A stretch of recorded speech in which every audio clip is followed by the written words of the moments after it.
I'm great. How are you, Savannah? I'm good. Happy Friday. It's a beautiful Friday. Yeah, Yes, it ready, is. Can it ready for the stay, weekend. please?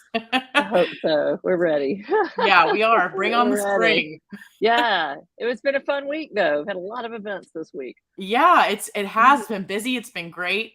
And I thought today we could talk about what we kind of saw yesterday. A client came to us and they're changing up their event that they've had in the past, and they're super excited about the new event concept, excited to bring it into the public and incorporate all of that in with a new event. And I know that sometimes there's a potential for them to lose sight of what's worked in the past, what really draws in guests and donors to those events. And I know what we see right here on screen are really the five drivers that kind of make that event successful. So I was hoping today we could talk a little bit about what those five drivers are. Absolutely. Thanks. Yeah, this is a time when people, I know what happens is a board member or a group of board members say, oh, we should do this event because it seems really fun. And that's because your volunteers might be missing sight of what's really driving the fundraising. And so when someone is revamping their event, I always get nervous that they're forgetting about what is driving the fundraising versus the entertainment.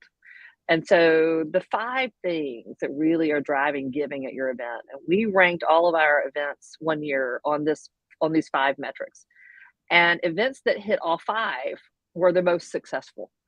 And we can do a whole 45-minute class on all of these. We actually have one. So, but I'll do it very quickly. The first is reciprocity, where your event is really delivering something that they can't buy for themselves. And that's where sometimes there's not even a ticket involved in that because the value is so much higher. And so this is actually the one where a poorly organized event can actually pull away from that a little bit. So but you really want to be able to give something to your donors that they can't buy, something they really feel like they owe you, for that experience. Social proof is huge for nonprofit fundraising events, and that is who your committee is, who those social influencers are. We go to, I would say the first thing you sometimes look at when we used to have print invitations is, why did I get this invitation? Who's on the board? Who's on the committee? And not missing that element of it.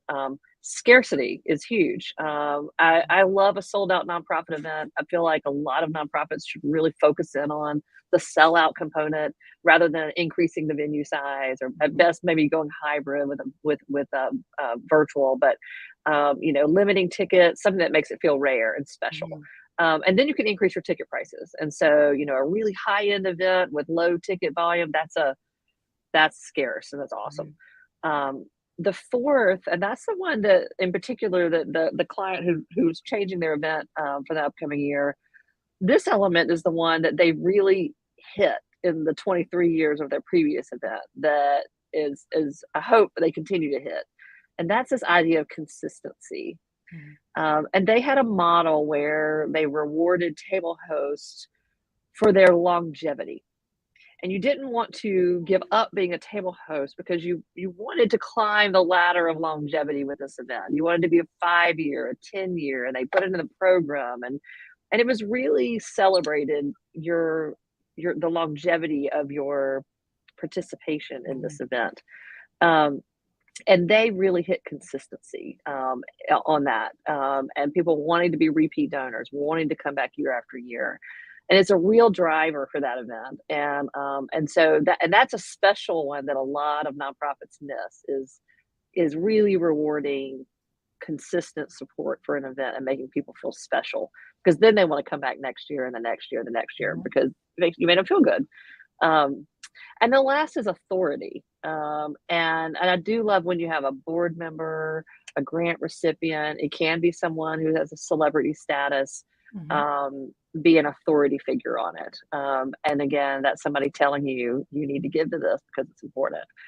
But events that hit all five of these are successful, and it really drives the event. And what happens when a nonprofit copies another event is sometimes they don't see what's driving it. I use the cook-off. We were talking earlier. I use a cook-off example, and there's these great cook-off events, and then people try to replicate the cook-off event, and then theirs isn't a great cook-off Mhm. event, and that's because they don't know what drives the cook-off event. And so, from a fundraising standpoint, and again, there's usually an element that drives it. And Mhm. I'm happy to talk about that further. But when you're thinking about your event, you have to really think about what drives the fundraising to be successful. Mhm. So we hope they are. I know you've spent a lot of time with clients who are rethinking their events and are kind of new to fundraising a little bit. Mhm. But I didn't know if you have a favorite event that you know where you recognize what the driver is.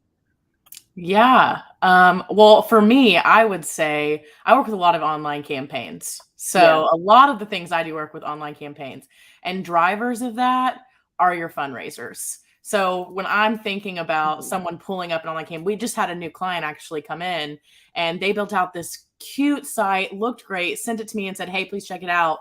But they hadn't signed up anybody as fundraising champions.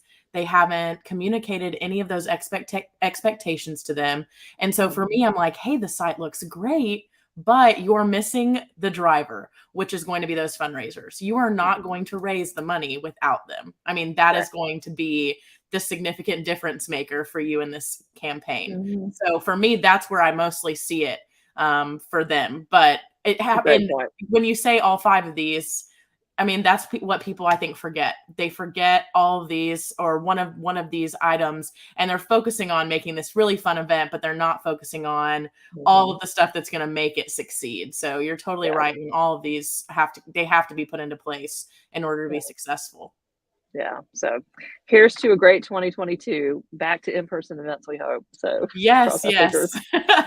Cross Fingers our fingers. crossed. Thank you so Cross our much, fingers. Brooke. You're Everybody have a welcome. great rest of your Friday. Bye. Bye.